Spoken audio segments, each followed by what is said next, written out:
1947, the land beyond the poles, the exploration flight over the North Pole, the inner Earth, my secret diary. I must write this diary in secrecy and obscurity. It concerns my Arctic flight of the 19th day of February in the year of 1947.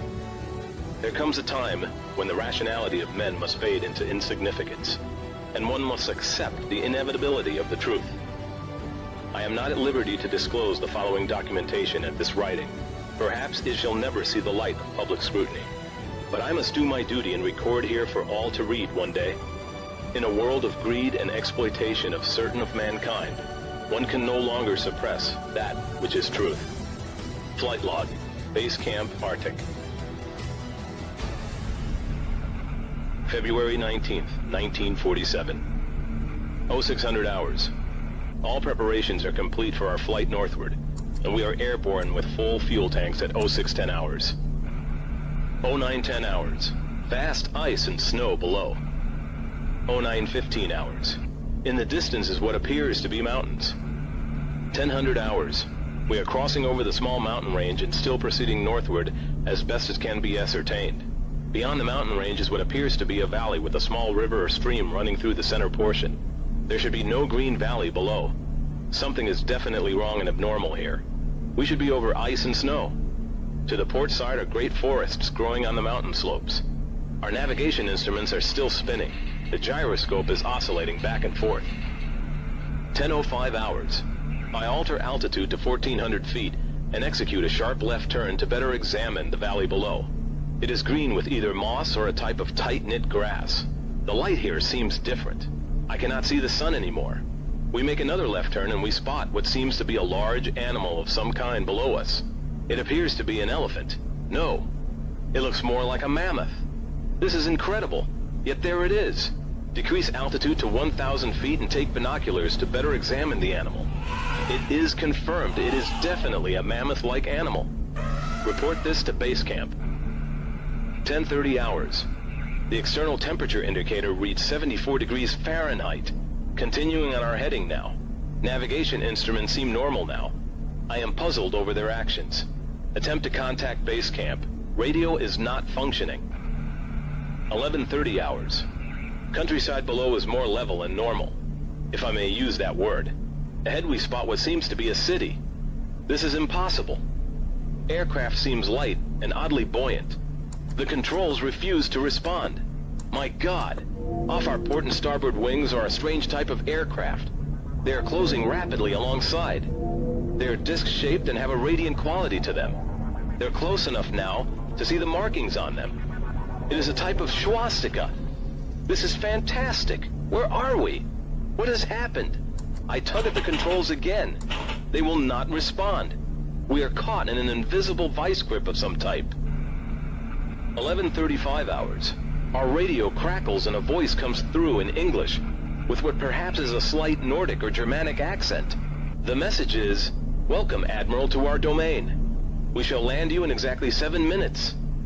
Relax, Admiral. You're in good hands." I note the engines of our plane have stopped running. The aircraft is under some strange control and is now turning itself. The controls are useless. 11:40 hours. Another radio message received. We begin the landing process now, and in moments the plane shudders slightly and begins a descent as though caught in some great unseen elevator. The downward motion is negligible, and we touch down with only a slight jolt. 11:45 hours. I am making a hasty last entry in the flight log. Several men are approaching on foot toward our aircraft. They are tall with blonde hair. In the distance is a large shimmering city, pulsating with rainbow hues of color. I do not know what's going to happen now, but I see no signs of weapons on those approaching. I hear now a voice ordering me by name to open the cargo door. I comply. End log. From this point, I write all the following events here from memory. It defies the imagination. It would seem all but madness if it had not happened. The radio man and I are taken from the aircraft and we are received in a most cordial manner. We were then boarded on a small platform-like conveyance with no wheels. It moves us toward the glowing city with great swiftness. As we approach, the city seems to be made of a crystal material. Soon, we arrive at a large building that is a type I have never seen before. It appears to be right out of the design board of Frank Lloyd Wright, or perhaps more correctly, out of a Buck Rogers setting.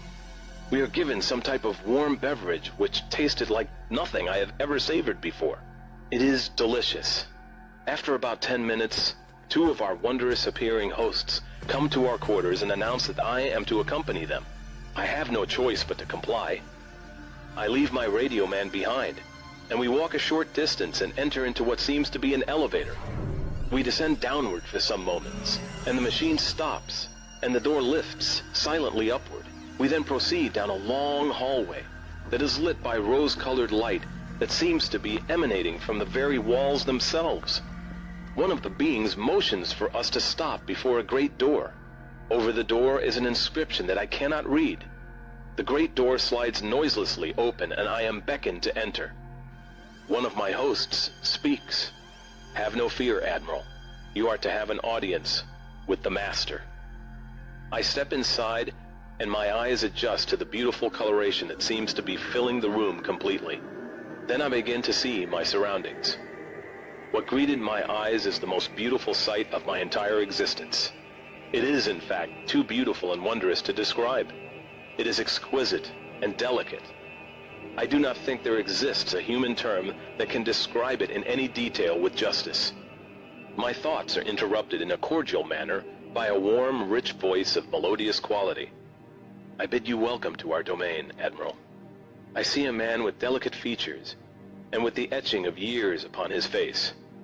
He is seated at a long table. He motions me to sit down in one of the chairs. After I am seated, he places his fingertips together and smiles. He speaks softly again, and conveys the following. "We have let you enter here because you are of noble character, and well known on the surface world." "Surface world?" I half gasp under my breath. "Yes," the Master replies with a smile. "You are in the domain of the Ariani, the inner world of the Earth. We shall not long delay your mission, and you will be safely escorted back to the surface and for a distance beyond. But now, Admiral, I shall tell you why you have been summoned here. Our interest rightly begins just after your race exploded the first atomic bombs over Hiroshima and Nagasaki, Japan. It was at that alarming time we sent our flying machines, the Flugerods, to your surface world to investigate what your race had done. That is, of course, past history now, my dear Admiral, but I must continue on. You see, we have never interfered before in your race's wars and barbarity, but now we must. For you have learned to tamper with a certain power that is not for man, namely, that of atomic energy. Our emissaries have already delivered messages to the powers of your world, and yet they do not heed. Now you have been chosen to be witness here that our world does exist. You see, our culture and science is many thousands of years beyond your race, Admiral." I interrupted. "But what does this have to do with me, sir?" The Master's eyes seemed to penetrate deeply into my mind, and after studying me for a few moments he replied, "Your race has now reached the point of no return, for there are those among you who would destroy your very world, rather than relinquish their power as they know it." I nodded, and the Master continued, "In 1945 and afterward, we tried to contact your race, but our efforts were met with hostility. Our Flugerods were fired upon, yes, even pursued with malice and animosity by your fighter planes. So, now I say to you, my son, there is a great storm gathering in your world, a black fury that will not spend itself for many years. There will be no answer in your arms. There will be no safety in your science. It may rage on until every flower of your culture is trampled, and all human things are leveled in vast chaos. Your recent war was only a prelude of what is yet to come for your race. We here see it more clearly with each hour. Do you say I'm mistaken?" "No," I answer. "It happened once before. The Dark Ages came and they lasted for more than 500 years. "Yes, my son," replied the Master. "The Dark Ages that will come now for your race will cover the earth like a pall.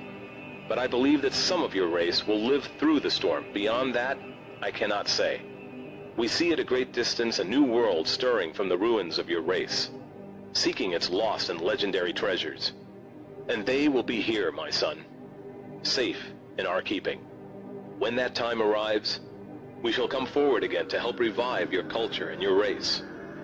Perhaps by then, you will have learned the futility of war and its strife, and after that time, certain of your culture and science will be returned for your race to begin anew. You, my son, are to return to the surface world with this message. With these closing words, our meeting seemed at an end. I stood for a moment as in a dream, but yet I knew this was reality, and for some strange reason I bowed slightly, either out of respect or humility. I do not know which. Suddenly I was again aware that the two beautiful hosts who had brought me here were again at my side. "This way, Admiral," motioned one. I turned once more before leaving and looked back toward the master. A gentle smile was etched on his delicate and ancient face. "Farewell, my son," he spoke.